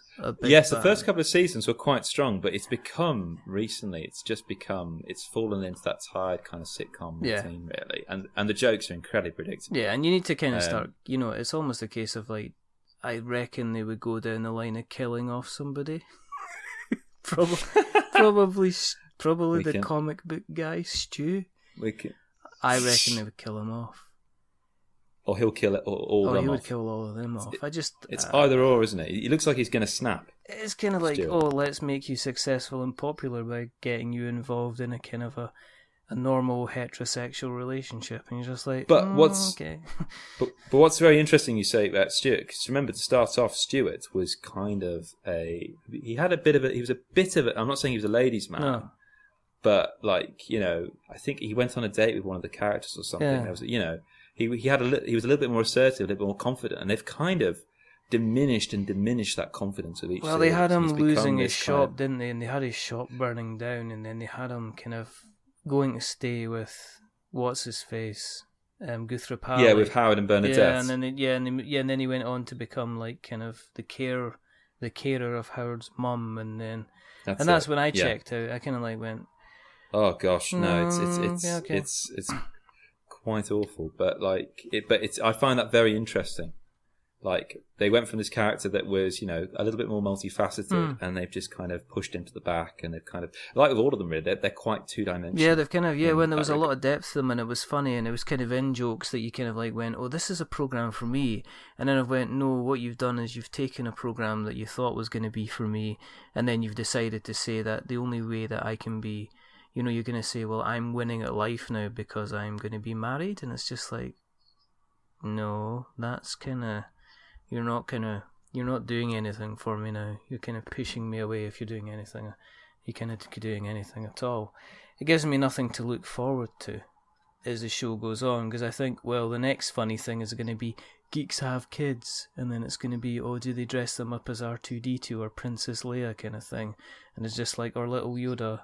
It's just like, I'm kind of not really, or people from Star Trek, they're going to have, oh, here's a little Borg baby, isn't that really, really funny? Ha ha ha ha ha, kind of thing, which I don't know if it can be bothered. Yeah, and there's little moments where, like, they see basically the female characters doing anything vaguely geeky, and it makes them really happy and excited because it's like one of these rare things. It's ridiculous. I know, and it's like, women play board games too? Gosh almighty, I mean, like... The board game, and it's probably the board game, like the club you're part of, the board game cafe near me, there is no skew to any particular gender orientation at all. So it doesn't really do a good job, shows like that, of showing how multifaceted it is. But that's just one amongst many fantastic kind of geek outlets, such as this wonderful podcast and fantastic YouTube channels that people have, which kind of show it in all its glory. This kind of wonderful multifaceted. And the community is fabulous. I mean, the community is fabulous by the fact of the people that we get on. I mean, me and Colin talk about the show, because obviously Colin is the guy that kind of drives it forward and everything, which Dan will be really pleased to know. Hi, Dan. Yeah. We talk about I couldn't rock up, and I've mentioned this before, I couldn't rock up to a company that maybe has a lot of video game influence and just ask them for an interview the same way I've rocked up to Jamie Stegmaier or John Gilmore or Chris Waddell recently, and said, oh, do you want to come on the show? And they've just went, yeah, sure. It's just that kind of, we've been continually surprised by the number of people that have kind of said yes. And we've had very few people that have kind of went, nah, it's okay, kind of thing, which is very, very good. Which is, it's fantastic, honestly. Like, I mean, just like every time, because I'm obviously subscribed to your show, I just look in and it's just suddenly, it's like, oh my word, an interview with this person. And it's just every, week. I mean, it's just fantastic. Well, we've got a few things coming up in the next month. We've actually got, I think James Hudson, who did the Grim Forest Kickstarter. Very successful Kickstarter. He's going to be coming on because I think he did a lot of interviews during the campaign, and he says, oh, I can come on anytime. I says, well, tell you what, why don't we just wait until the dust settles and we can have a chin wag. You'll have a chin wag once you've had time to actually catch a breath. So he's going to be coming on. Mr. Stephen Rhodes, he's coming back on. He's wrote some sub-quests and side quests for The Witcher 3 season. So he was on a little while ago, and he's going to be coming back on. We're going to have a good old natter about everything to do with fantastic Blood Bowl and Games Workshop and everything like that. So he's coming back on, and he's also going to talk about some other potential video game writing projects that he's doing. I know how difficult it was to pin people down in the video game industry. You always had to go find like a PR person who kind of asked, well, what's your figures? How many downloads are you getting? What's your kind of audience? Who's your reach? Kind of thing. And the board game community still seemed to be, well, you count, because if you've got 100 listeners, 1,000 listeners, if I get 10 people buying my game because of you folk listening in, then that's brilliant. I've got a result, which is always kind of very, very good. Is there anything you're kind of looking forward to? Kind of going forward Any games that you've kind of thought? I'll tell you what I'm doing now. I've set myself a little challenge. This year, it's about moving into expansions for games I already own. Oh, right, okay. So there's a couple on the horizon that I'm interested in. One is the aforementioned Burgle Brothers Legacy. I don't know when that's coming. It's just a rumour at the moment, so it might be quite some way off, even if it does happen. The other one is that Splendor is getting an expansion called Cities of Splendor. Oh, okay. And it's actually 4 expansions in one box. That's coming, I think, in the fourth quarter of this year. No, that'll be interesting, because that's another one of these games that everybody I know kind of raves about it, and it's a lovely little kind of buy a jewel to allow you to buy more jewels to allow you to buy bigger jewels, and it'd be interesting to see it taps into. Well, yeah, it taps into that kind of part of, and shut up and sit down and talk about this. It kind of taps into this kind of thing that's hardwired into us human beings, that we just love to watch the stuff we own grow. Mm-hmm. That kind of set collection. And, when you can pick up a card without actually having to give anything because you already have the jewels in your selection, that never gets old. Yes. And and it is basically just that mechanic. And it is just so lovely and relaxing kind of playing that game. Yeah.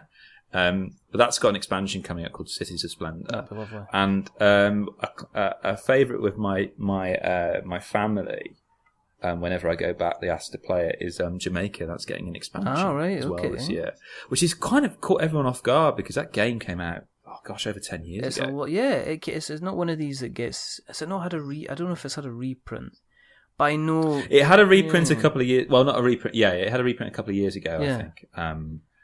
But they didn't really change much. No.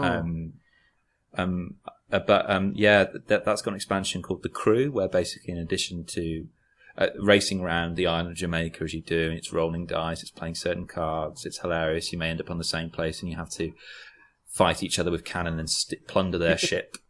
It's hilarious. They're introducing this thing where now you have the option of picking up crew members at certain kind of ports as you're going around the island. Yeah.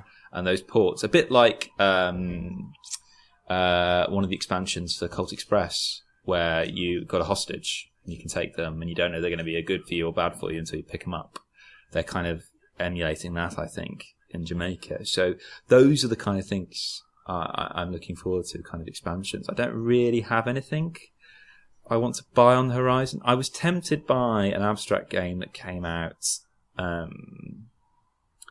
a few months ago called Santorini. Oh yes, I've seen that. Yeah, and now that's kind of like gold dust because they did a Kickstarter, and I don't know if it's been published. No, it's one of those annoying things where I'll go into plenty of board games of shops, and I'll see the tiny expansion for it, but the actual copy of it won't be anywhere. It's basically, for listeners who don't know, Santorini is essentially this lovely abstract game. It's beautiful, so obviously I'm going to be interested because it's so pretty.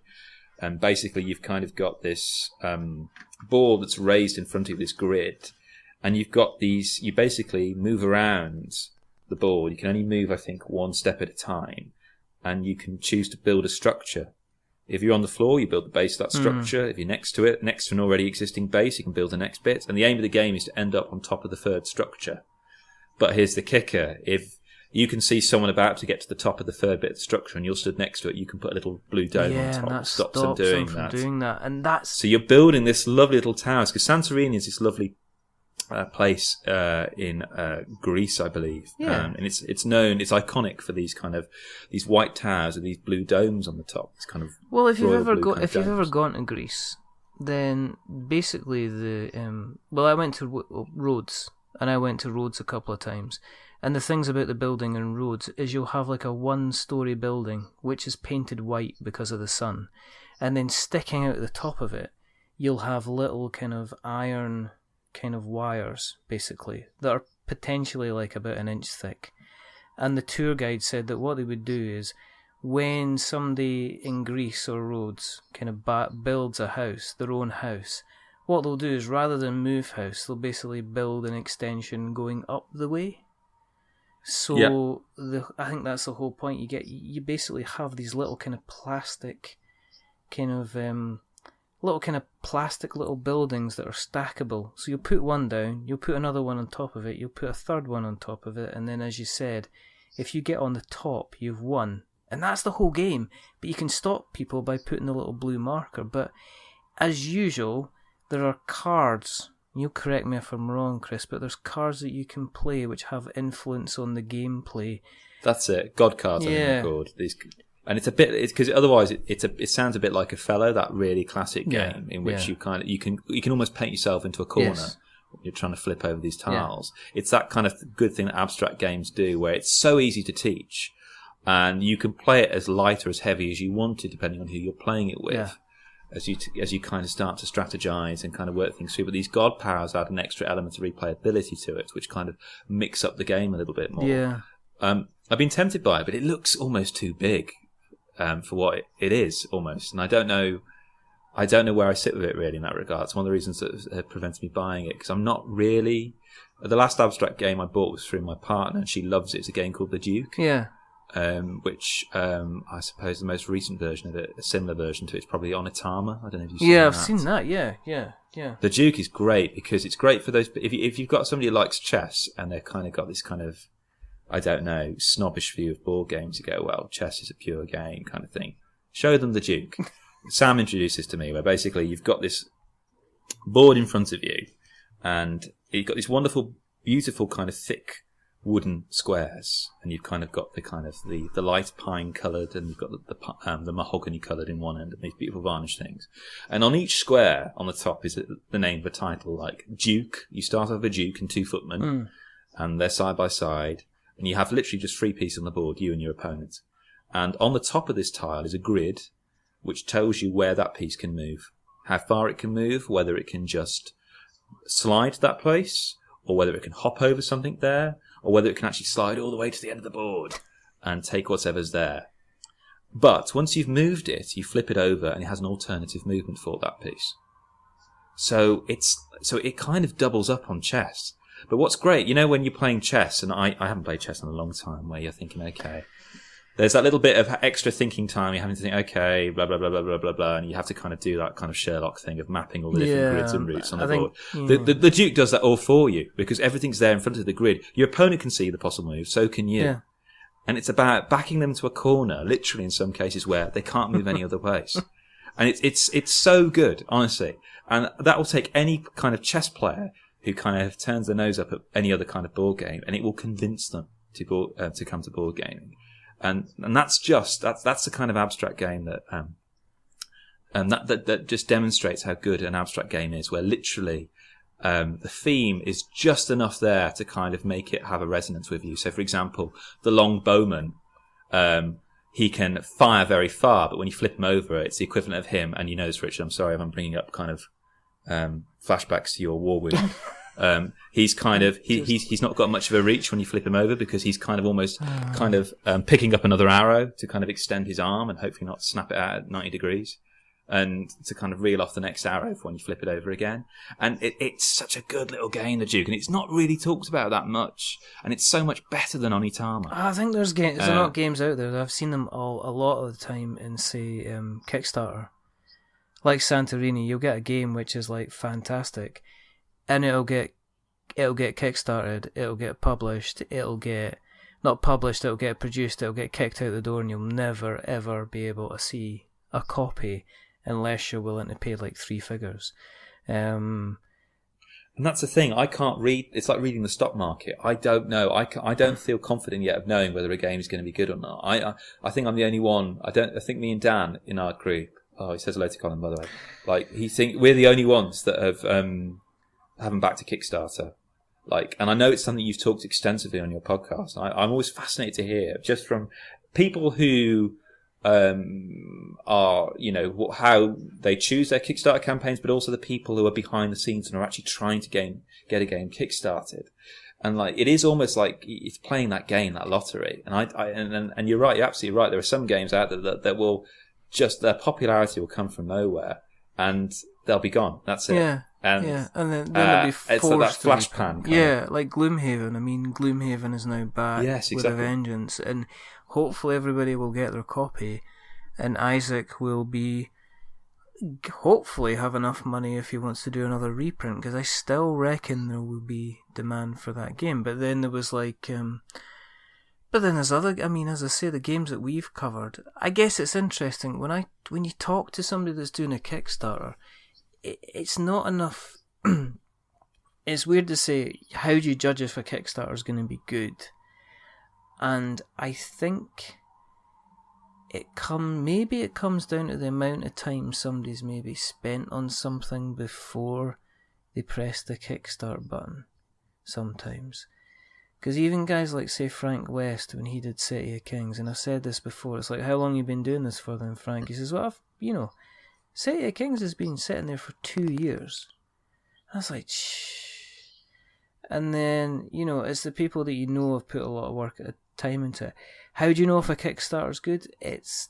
I think nowadays you have almost as good an idea of if a game is going to be okay by the time when you see the campaign, because I think there's a massive push on kind of preview videos. I mean, Michael May from Two Can Play That Game, friend of the show. He's an all-round excellent chap who I think everybody should... Fantastic bloke. He's a really, really, just a genuinely really, really nice guy. He does these... He says, well, I do preview videos for Kickstarters now because I wasn't, and I was doing them for free, but it's now an industry where people can come to me and say they want to have a paid video made of somebody just playing through their game and giving a rough opinion on it, just to let people know how it kind of plays. And I think that's kind of raised, as we always say, it's kind of raised the bar. Would you go on based on something on popularity? It's hard to tell, because I've never backed a Zombicide game. I don't know if that's because the theme. I'm sure that the game is absolutely fabulous, and there's a perfectly good reason why it's on its kind of like, fifth or sixth or seventh different theme. Would I back it? I don't know. I'm not sure. Does it have enough kind of like different stuff? On the other side of it, there's games like we're gonna have a chat with.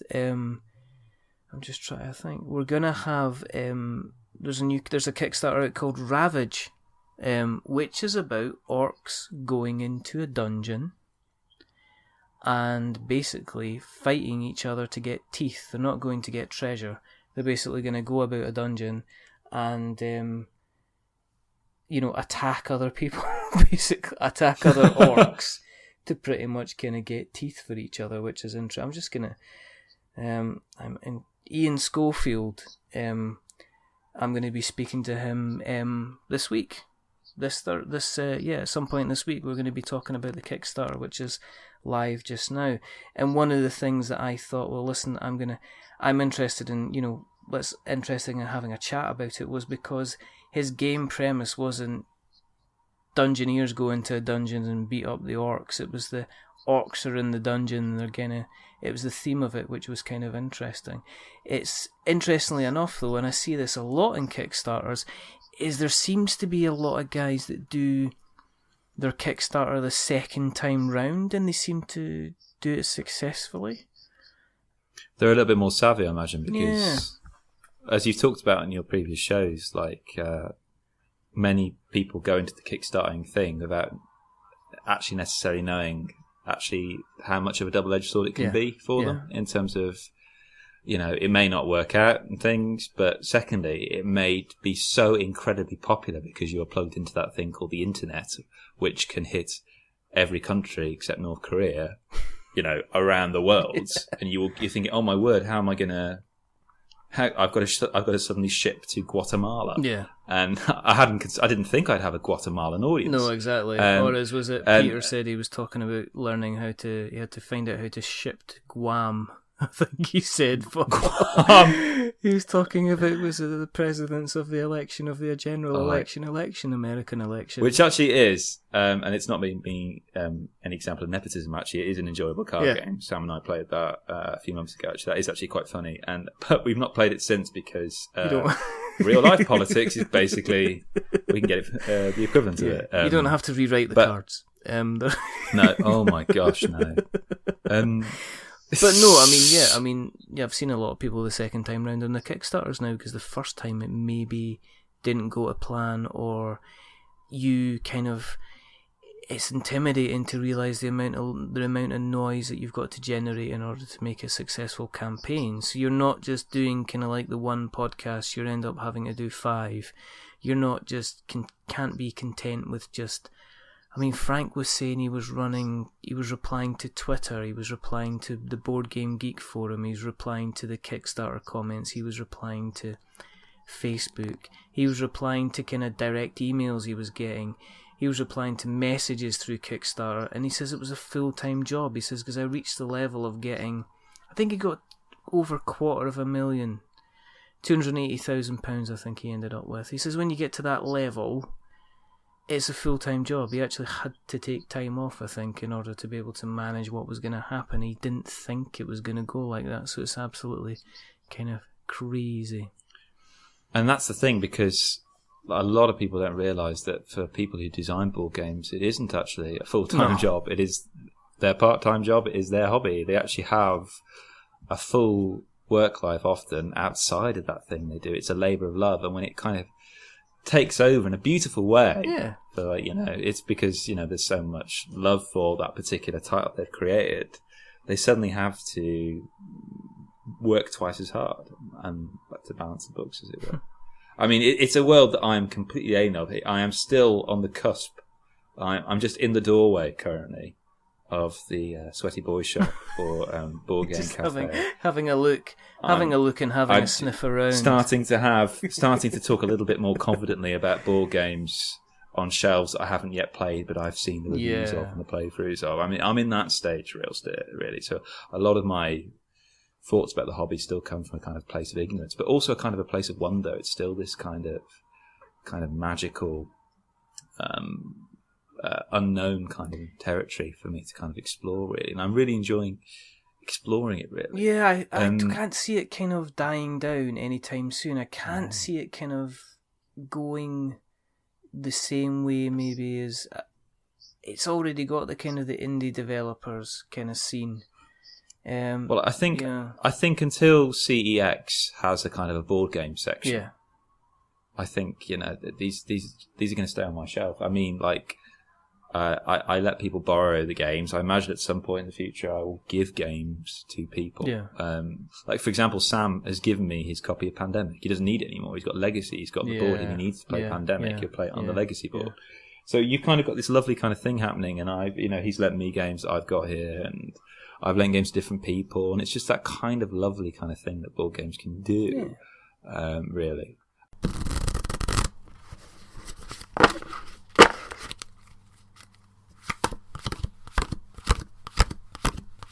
Oh, Richard, did I ever tell you about the time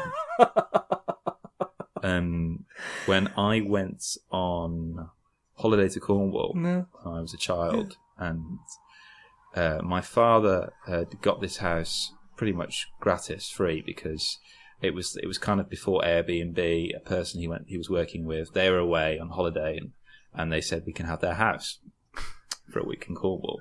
So I thought, great, never been to Cornwall before. So we drove down to Cornwall. We got there, and the first thing we noticed was the kitchen floor, which was kind of sunk into the ground. It was completely flooded. Oh my goodness! And we were just splashing around in this kitchen. And how old were you? I think I was about 13, 14, oh my goodness. I think. And so we had to fix that, lol. And then after that, my mum she either did it, she drowned one of the stick insects that they had, but they didn't tell us they had stick insects, and she was watering the plants. And that was there. They had these cats there. That were so covered in fleas, that we were all covered in fleas, that we ended up spending most of the week sleeping in the car. Oh my goodness. So we'd gone to this massive house, lovely house in Cornwall, but every night we'd have our dinner, put the plates, wash the plates up, put them on the side, then we all go in the car to go to sleep. Oh my goodness. In the car park, on the drive outside. But the highlight of that holiday was my brother. It wasn't the gorgeous weather. It wasn't ice cream on the beach. My brother and I found a board game. The reason I mention it is it's probably not a board game that you are familiar with, because nobody talks about it anymore. It's one of those wonderful things that you can kind of discover in a charity shop now. I mean, you can get it for like 70 quid online now. It's a game from 1983. Yeah. Ignore the fact that it's got 6.5 on Board Game Geek. Okay. It's called Crossbows and Catapults. Oh my goodness! Oh, what really? Oh, wow. Okay. That's such a good game. Have you played it? Yeah, I played it years ago. Oh my gosh! You know, you're the only person. Game.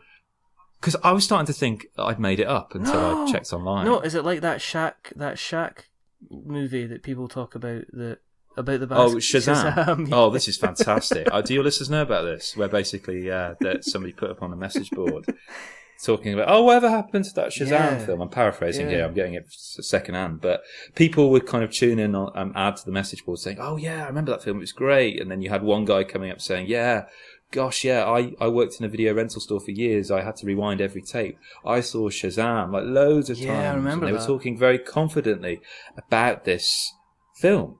But the film doesn't exist. Apparently not. And then people have like some kind of shared mental, kind of not delusion, but they have some shared kind of memories, memory building, which they've done before though. They kind of did they did an experiment where they basically, using a computer, they took pictures of people when they were younger as kids and put them inside like a hot air balloon.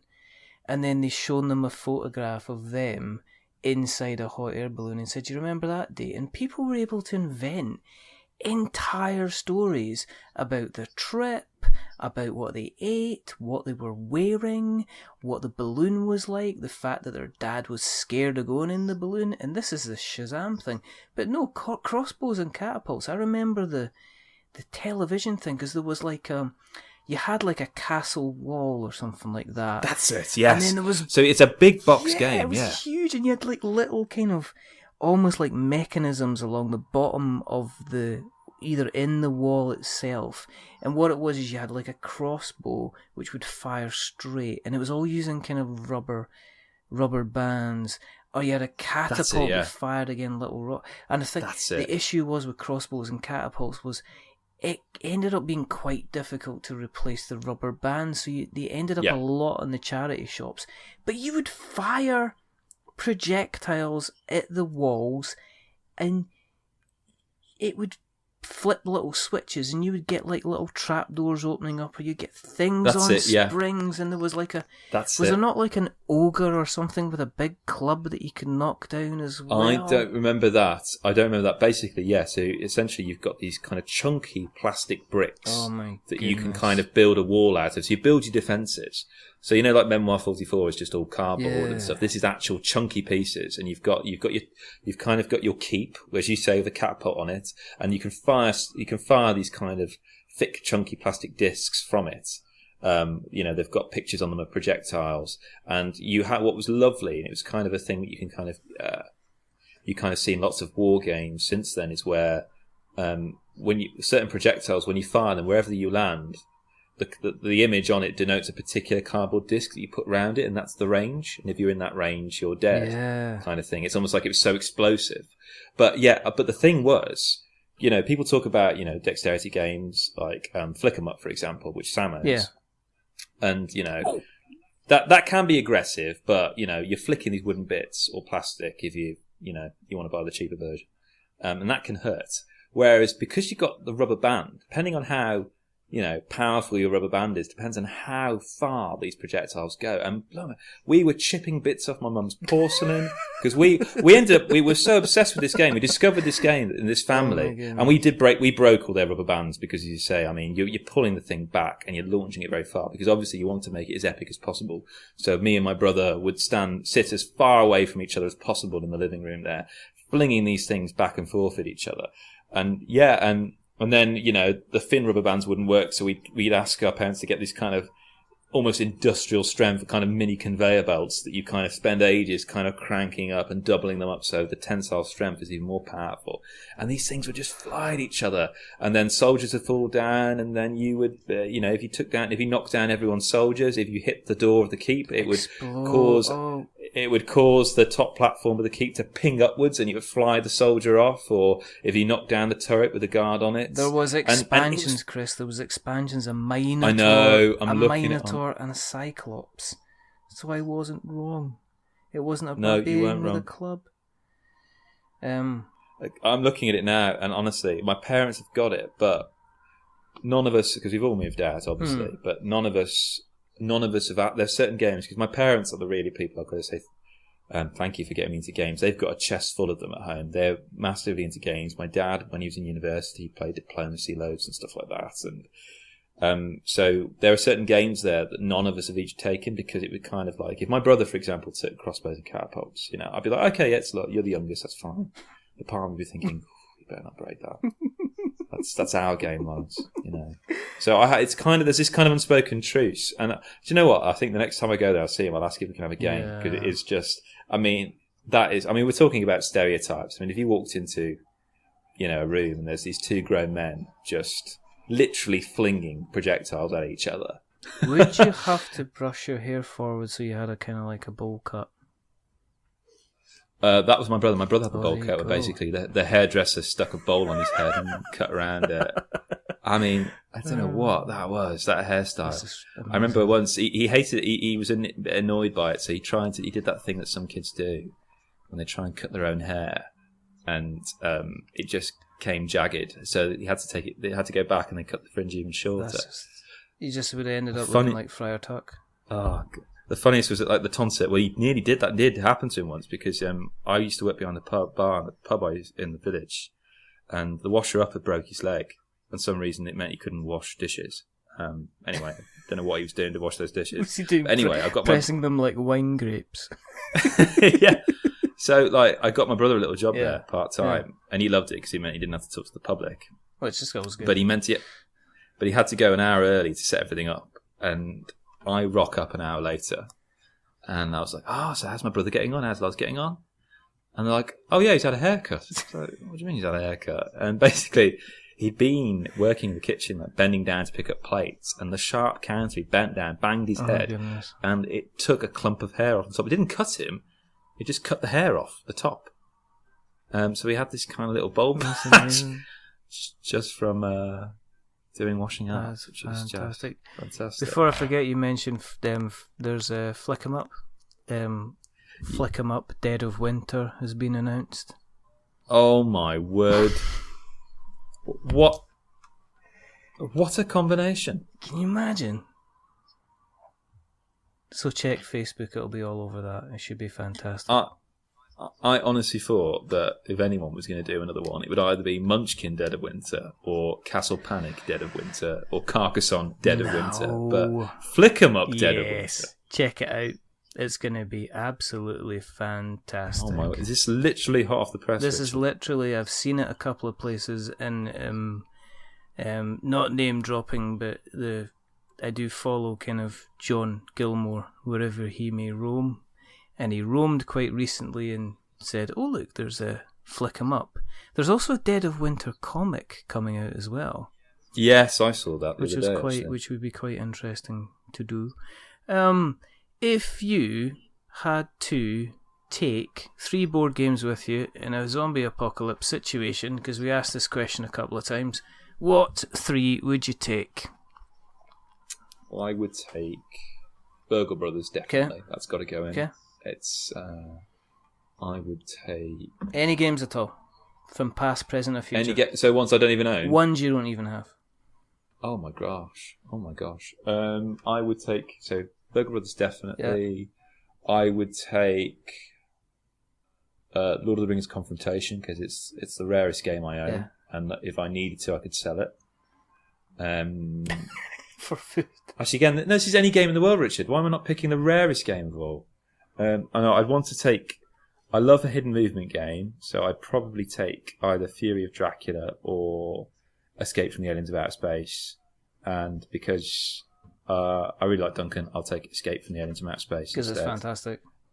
It's a great game, honestly, and it's less cumbersome than Escape from Dracula and shorter than a Fury of Dracula. Sorry, so I'd take Burgle Brothers, Escape from the Aliens of Outer Space, and I would take.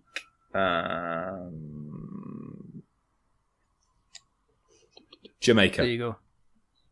Oh my word, those aren't very intense or heavy, are they? Really? Yeah, but they're good. They're quite light but games. they're good trading things. So you can always you can hit and run. You could have people taking big box games, and then that could slow them down. But you want something that's a reasonable size that you can still run with from the shambling undead. This has been an awful lot of fun. Oh, it has, hasn't it? I'm glad. I'm really glad. I was waiting for the final verdict. No. It's a definite. It's a strong. I don't think we need Dan. I'm going to cut that bit out. Yeah. Or just make it the only thing you keep in. Yeah, exactly. Just have that. And now our episode with Kris Darby from Staying In. It could be just like me doing the kettle thing, going. I mean, joking aside, Richard, he doesn't. He loves the show. He loves what you're doing. He just thinks it's funny just to have. Making me cry at 3 o'clock in the morning and waking up and going, sorry. Well, Richard, I'd love at some point, like, for us to do some kind of road trip up to Scotland. That'd be cool. Because honestly, we love the show, but I think it's also the kind of. It's not just the quality of material you put out. It's just the warmth and the kindness, really, of the We're Not Wizards group. And we just kind of want to bask in the warmth of that, the glow of that warmth, really, as if we're kind of joining you around the fireside. There we go. And we'd crack open something wonderful and amazing, and definitely not an 11-hour game. I don't know. Do you know what we could do? We could say, okay, Peter, we're going to play a game, and then break out something else instead. Completely different. I just think is any way, Richard, in which we could play something with you, where even if we couldn't physically be in the same place as you, is there a way in which we could do that isn't that age-old thing of chess, where like you send one move at a time to us and we make that move here, kind of thing? Is there any way in which we could? There is a way to do it through Skype or something, or there is. Yeah, I suppose. We'll have to figure it out. Yeah, because Jenny, I think that'd be quite nice. And obviously, if we're in the area of Scotland, well, we're planning to do Ben Nevis at some point. We're trying to do a mountain every year for my birthday, because my birthday's in November, but we celebrate in the summer because obviously Pete can only have the winter for his birthday. Yeah. We tried to. We were going to do Scarford Party last year, but the weather was rubbish, so we went bouncing on the ground in the cave. So we're going to try it again this year, but. At some point, Ben Nevis is on the cards to do, because, Sam lived in Scotland for a few years. I love Scotland. My sister went to university there, and she loves it to pieces. So Scotland's a gorgeous part of the world. It's basically the Wales on steroids in terms of its landscape. And I've always wanted to do Ben Nevis. I nearly did it once, but we ran out of time. Well, you'll have to come and find me, but we need to know. And everyone else out there needs to know where they can find you. You can find me on Twitter. My Twitter handle is @DigitalStrider. Okay. You can find us. I'm one of the contributors to Staying In podcast. You can find us from all your local podcasting outlets, iTunes, Stitcher. We're everywhere. My colleague Peter Winnington's done a very good job of getting us on all outlets. Yes, he's doing a fantastic job. He's doing a fantastic job. Where you can find us at stayingin.podbean.com if you fancy just going on the website. And I think you can find us as well. Our Twitter handle, what is our Twitter handle? I think it's @stayinginpod.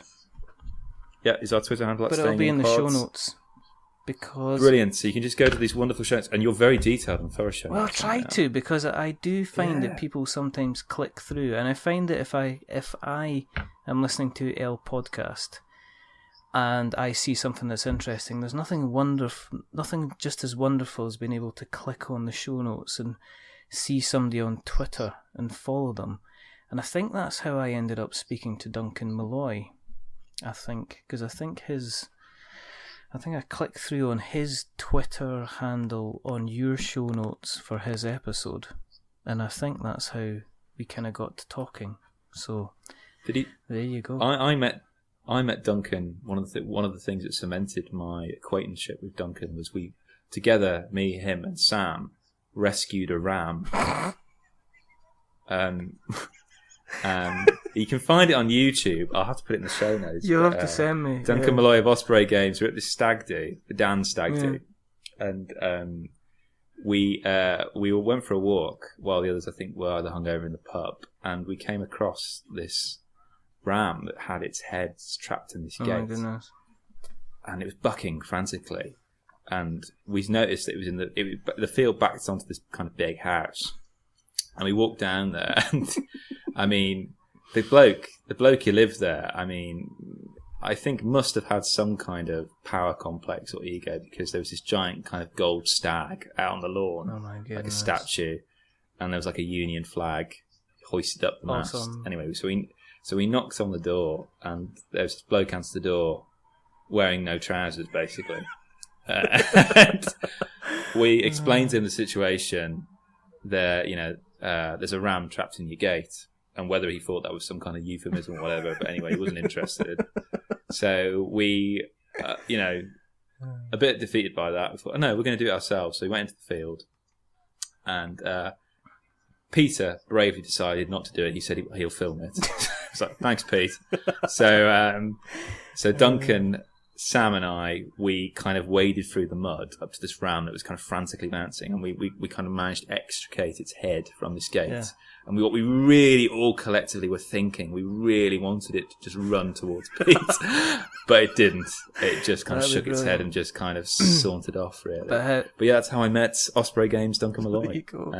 However, revenge was sought because the ram's brother that owned a trampoline building.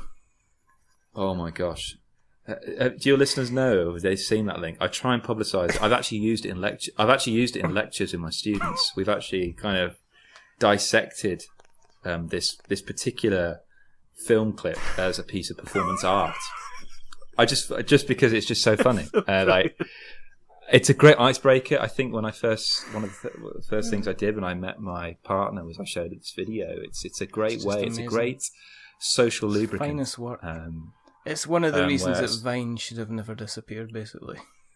Well, what I did was I downloaded it. So I put it back. It's on my Twitter page. Listener, if you're bored of me, and I don't blame you, go on my Twitter page and just look at the pinned tweet at the top. It's basically my colleague Peter, who I love dearly like a brother, attempting to trampoline it's amazing. And failing spectacularly. It's so good. And it's the best kind of 10 seconds you'll ever see in your life. But it's not, because you'll end up watching it for 3 minutes. I laugh for about half an hour constantly, and it's one of those things. You know how certain things that like you watch them repeatedly, the comedy starts to wane somewhat. Yeah. This doesn't. It just it's the gift that keeps on giving. It is. It's just fantastic. It's like that Stuart Lee sketch where he talks about when he was driving through on his tour up to Edinburgh. I love Stuart Lee. He's probably my favourite comic. And there's a place called Shill Bottle, and the locals have changed the name a bit, the kids, to Shit Bottle. Just like, a little flick of the paint suddenly turns Shill Bottle into this kind of hilarious kind of thing. And he would drive up to it and it'd say things like, okay, Shit Bottle, 10 miles. You go, oh, I laugh, that's funny. Shit Bottle, 5 miles. I'm really laughing now, he says. It's absolutely hilarious. Shit Bottle, 2 miles. Funny. You're now entering Shit Bottle. It's not getting that funny anymore. Twinned with Bouteille de Mer. So he's going through it. Welcome to Shit Bottle. Okay, he's starting to laugh again. You're now leaving Shit Bottle. And then he suddenly the laughter kind of appears once again. This kind of cycles of laughter, really. Because like the attention to detail, somebody's gone to every sign to ensure that it's consistent. No matter what happens, you get the same experience, which is fantastic. Yeah. And this has been a fantastic experience with you, Mr. Darby. I have enjoyed every single minute. My pleasure. If you want to keep an eye on what we're doing, we are on the interwebs in various formats. You just have to search for We're Not Wizards. We are on Twitter at We're Not Wizards. Instagram is We're Not Wizards. You find us on Facebook at We're Not Wizards. You can find us on YouTube if you search for We're Not Wizards Tabletop Podcast. You can find us there. We're on iTunes. We seem to have reached the giddy heights of number 148 in the charts at some point. I am going to keep bragging on about it until somebody says otherwise. Under the other games section, I'm taking that one to the grave, which I'm very happy about. If you want to help us on iTunes, though, if you leave us a review, or leave us a like, or just drop by and say hello with a lovely subscription. If you are going to leave us a review, don't give us a 10, because that'll make us feel big-headed. But again, don't give us a 1, because that'll give us tears in our eyes and make us cry. Something in the middle, like a 5, average, because we like to think we're average. But we've certainly not been average tonight. There are a couple of things, as always, that we have to do. The first thing is to remember that we are many things, but we're not wizards. Are we wizards, Mr. Darby?